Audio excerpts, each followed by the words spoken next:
Hi Denizens, I'm Claire Sullivan-Krause, the Editor-in-Chief of Denizen magazine. Today I'm driving Range Rover's new plug-in hybrid electric vehicle. Like most people, I'm pretty keen to keep an eye on my carbon footprint and reduce it as much as I can. Great thing about this car, having driven it all week, is I can get 51 kilometres of full electric driving out of one single overnight charge. I'm on my way to collect one of this year's Denizen heroes, Tim Brown, the co-founder of Allbirds. Hi Tim. How are you doing? Good, how are you? Very good. Welcome home. Thank you. Seatbelt on, mate. Thank you for picking us up. Why shoes? It was a problem. Shoes were always so colourful and logoed, and it was very hard to find simple. So why do you think your shoes became so popular so quickly? We went through hundreds of prototypes. Probably started working on this in 2008, chipped away at it. I had this really talented Kiwi guy that I met along the way called Jamie McClellan who helped out. And neither of us knew anything about shoes, and hundreds of prototypes, different factories. We were also trying to create a material made out of wool, using that for the first time. So it just took a long time, and then launched in 2016, and it was an overnight success. Do you think being in San Francisco helps that process? It's helped it, and you know, that's where we went to sort of raise money and launch the business, and that was really, really important. We have a team now, kind of north of 300 people. Headquarters are in San Francisco, and my co-founder's from there, but it's a big part of the story. How does one get access to Leonardo DiCaprio's bank account? That was random. Plenty of women are trying. That's yeah, I think some of them have been successful. I don't know. They got access to the bank account? I don't know. Not like you have. I don't know. We got introduced to them through a sort of a random friend. Went down and saw him in LA and spent a decent amount of time with him. And I think what people maybe overlook about Leo, if I can call him that, is that he started sort of being interested and an advocate for the environment like in the early 90s, long before it became the topical issue. Yeah. So he was incredibly knowledgeable, and he was incredibly curious. So it was just awesome. And seems pretty authentic. Yeah. So that happened. Far, it's beautiful here, eh? Isn't it beautiful? Yeah, but my heart is here, and there's something about being home that's really special. All right, so what are you afraid of? There's a lot to be afraid of in America at the moment.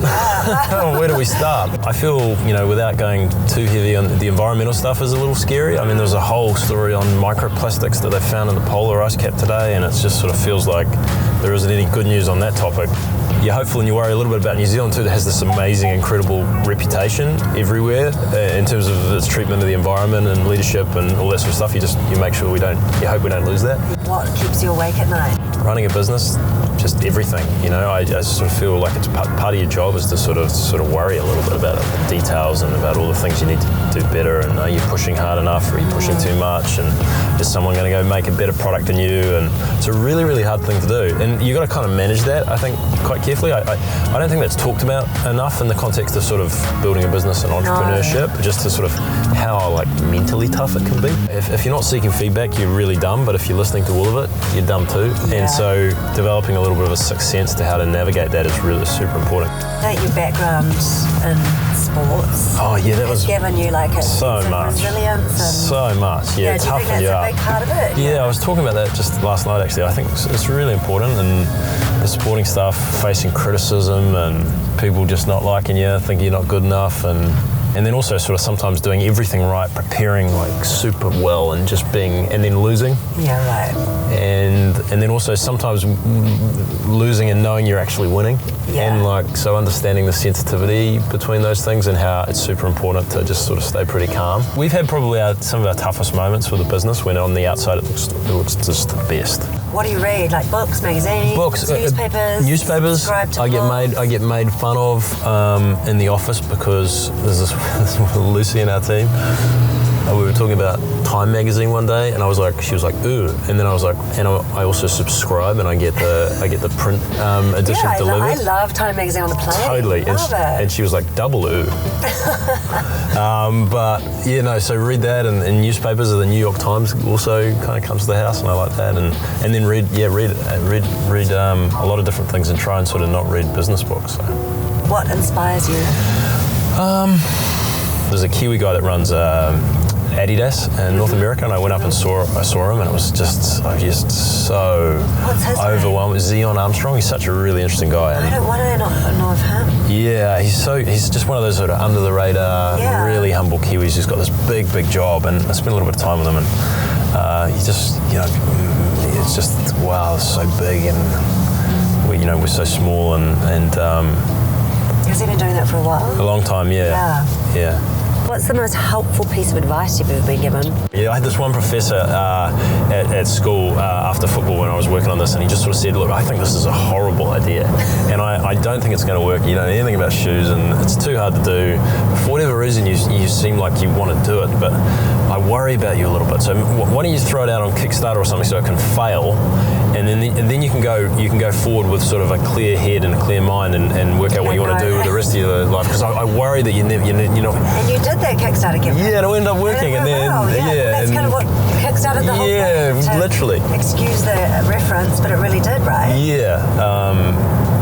Just go take a big swing at this and either succeed or fail, but stop fumbling around the edges. And how does he feel about that comment now? His name's Carter Cast, and he's a professor at Northwestern, a university in the States that I spent some time at, and he used to be the CEO of Walmart.com. And as is always usually the way with these things, when people go out of the way to be that mean to you, it's usually because they care deeply. Yeah, right. And he's now a close friend, he's an investor, and he's just a guy that I turn to, and what he was actually doing was we were sort of saying, hey, you've got something here, but how are you prepared to take a swing at this? I think so much of business, it's so little about the things you say yes to, it's so much more about the stuff you say no to. Totally. And I think that you can extend that to, in the context of your brand, what are the things you don't stand for as much as the things you do? Yeah. And with a strategy, what are the things that you're not going to do?